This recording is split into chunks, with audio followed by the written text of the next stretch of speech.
with CVASPS.com. I'm joined today with Coach Cal Dietz and Ben Peterson, the authors of the new book, Triphasic Training.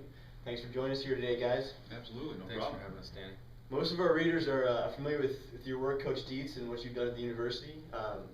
Ben, why don't you give us a little bit of a background and your history, where you come from? Sure. Well, I'm a graduate of Northwestern University out in Chicago. Played football for the Wildcats. Started my career in strength and conditioning working for the Minnesota Twins.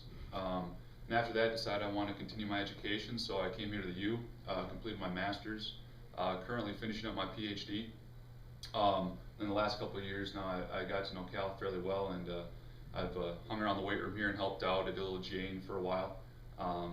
That kind of gets me where I am now. During the summers now, I work at a local gym here, First Athlete. I work with Octagon Hockey and a lot of their NHL players during the off-season here during the summer. Awesome. So, Coach, let's get right into this. What is triphasic training, and how did this idea first begin? It started about a decade ago, where during research and understanding the stress of the human body, I became to realize that each phase of a dynamic action in human movement, it has three parts: eccentric, and isometric, and then a concentric.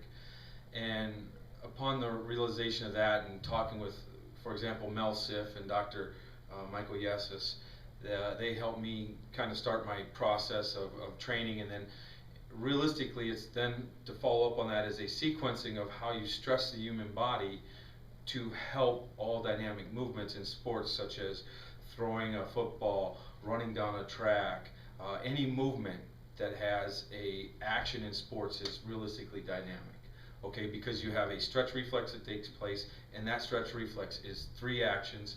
So what I've done is create a training system to actually help develop those three actions in sports, so that you get a higher performance level based upon what the athlete needs.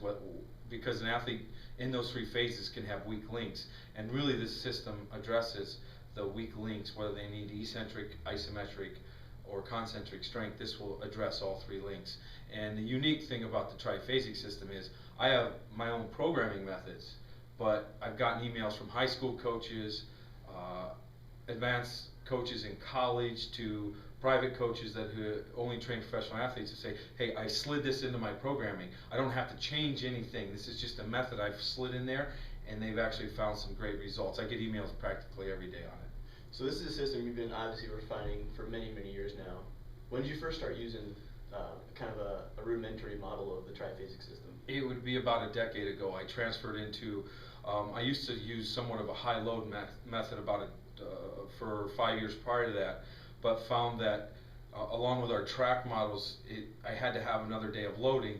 So then I kind of looked at the Bulgarian weightlifting model and just shifted one of those days to work it better with my track organization. And the training plans of Phil Lundeen, who was our track coach at the time, one of the smartest guys I know, he worked with me on that, and we kind of laid out the undulated model on a weekly scale.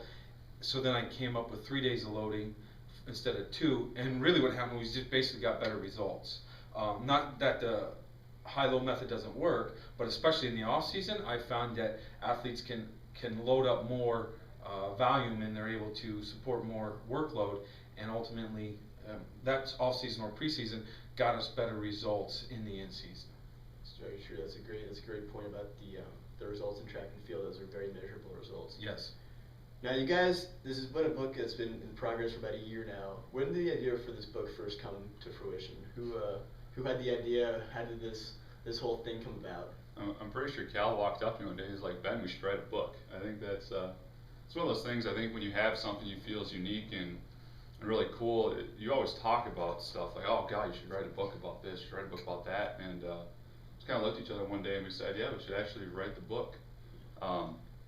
For me, when I first met Cal, I didn't know anything about triphasic training, triphasic methods, and I thought I knew considerably a lot about strength and conditioning. But I was wowed because it just takes it to a completely new level, and it really gets into scientific principles that apply to stressing the athlete and actually game type conditions. It's stuff that you can really see transfer onto the field. It's not just guys just coming into weight room and lifting heavy weight. It's guys coming in with a purpose, and yes, lift heavy weight, but also understand how those triphasic principles apply in that, and putting it within methods, as Cal said. The best part too is that it fits with everything. Whatever model you're doing, it's a method you can apply within that to maximize